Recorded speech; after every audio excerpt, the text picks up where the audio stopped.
The Joe Rogan Experience. To go back to where we started today, there's nothing that's worse for parenting than there's nothing that's worse for parenting than parents of young children being using drugs. Whether the drug is alcohol, or cannabis, or or meth or heroin, it is terrible for parenting. I mean, it leads to abuse, neglect. It leads to poverty. It leads to terrible outcomes. And I don't know how you stop that, but one of the things when you consider whether you're going to set up a world where drug use is sort of allowed / encouraged / commercialized is the effect on young kids. It's a really good question. And I, as a person who believes that freedom is one of the most important things, I also come from a perspective where, I'm in a different place in life than I was when I was 20. And what would I be like when I was 20 if heroin was legal? What would I be like if cocaine was legal? What would I have done? And that there's a reality that if you open the gates now and you say, now all of these drugs are legal, we're going to regulate them, and the way to stop fentanyl coming in these tainted cocaine is to sell pure cocaine, and it'd actually be better for everybody. I don't believe that. I truly don't believe it. I don't think the problem is the tainted drugs. I think the problem is that drugs just eat people. I think there's both of those things. But what I was about to say is, if you did do that, you would undeniably have a certain amount of people that are going to get addicted that never would. Yep. Certain amount of people that were going to lose their lives that never would. Yep. Certain amount of violent actions, car accidents, people on meth and heroin and drugs and coke, and they're going to do wild shit. Yep. And people are super unpredictable when they're fucked up on drugs, and you're going to have real problems. And that's also true. But would more people do it if it was legal? I think you're right. I think more people would try it. But eventually not. So we just have to sacrifice a whole generation to people learn? You ever go to Europe and see like kids are allowed to drink wine in Italy. Sure. And so there are instances of alcoholism, and it's not a big deal to them. For us, it's a big deal. Like, I remember the first time I got drunk with my friends, we were listening to Led Zeppelin. My friend Jimmy, and it was like fuck, we were like 15 years old, 14, 15 years old, and I got sick in a cab, like the whole thing. Like, but it was getting alcohol was crazy. Yeah. If you live in Europe, it's normal. Like they get their kids acclimated to it. Like, you don't let them drink, but they're allowed to have a sip of alcohol, Sure. have a little. It's not that big a deal. Right. Don't think of it as like some forbidden fruit that you can't wait to get to get fucked up That's on. Right. Yes. But even with, adults, we know that even with adults that have, reasonable ways of approaching every other aspect of their life, some of them can't have a drink. That's right. They can't do it. They get fucking gerbil eyes and they're gone.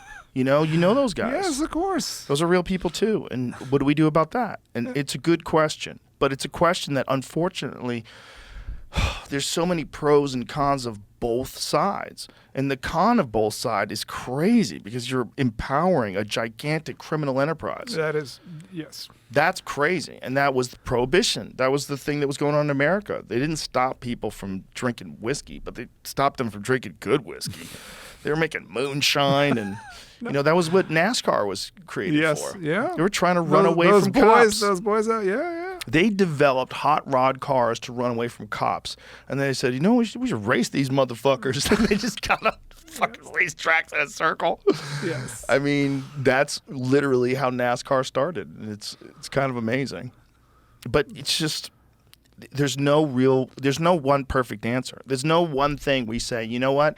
If we do this, we'll have 0 deaths and everyone's going to be peaceful and the world's going to be a utopia. There's no answer like that. No, but here, and I'm not suggesting this, okay? But if you have a regime that is really strict on drug use, you don't have much drug use. I mean, I'm talking about like... Yeah, like Saudi Arabia. Yeah, if you're cutting people's hands off, and that would never fly here, and I don't think it's a good idea. It's definitely not. But this idea that like you can't culturally and societally lower the levels of drug use is not true. You can. It's just a question of the price you pay. Right, but isn't that the thing about like peace as well? Like, as long as you're willing to have was Was it the president of the Philippines that was Oh killing yeah, drug Duarte. dealers? Yes. I mean, Yes. I bet that had an impact. Yes. Yes. I mean, I wouldn't recommend it, but I bet it worked to a certain extent. That's right. No, so there's just this idea. The drug legalization lobby has very successfully argued that basically you can't manage the amount of drug use in a society. You just have to manage the consequences. And that is demonstrably untrue. Here's another, drinking and driving used to be pretty societally acceptable. And now it's not acceptable. I mean, people still sometimes do it, but levels are way down. Have you ever seen that video from when they first started telling people you can't have an open beer in your car? No.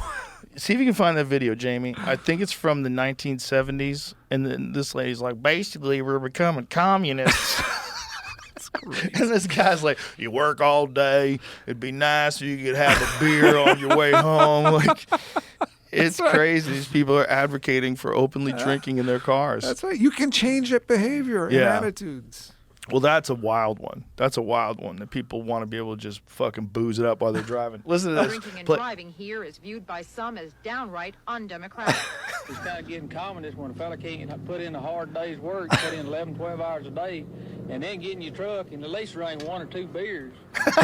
Laws where you can't drink when you want to. Baby! Yeah. You have to wear a seatbelt when you're driving. And pretty soon we're going to be a communist country. That is fantastic. That's when Trump got his first light bulb. Hey, I think I can be president. That guy, I didn't even like his accent. I underdid it. Yes. He was over the top. Yeah. But the baby next to the lady. Baby right there. That's how they used to carry babies around. Yeah. Just put him in there.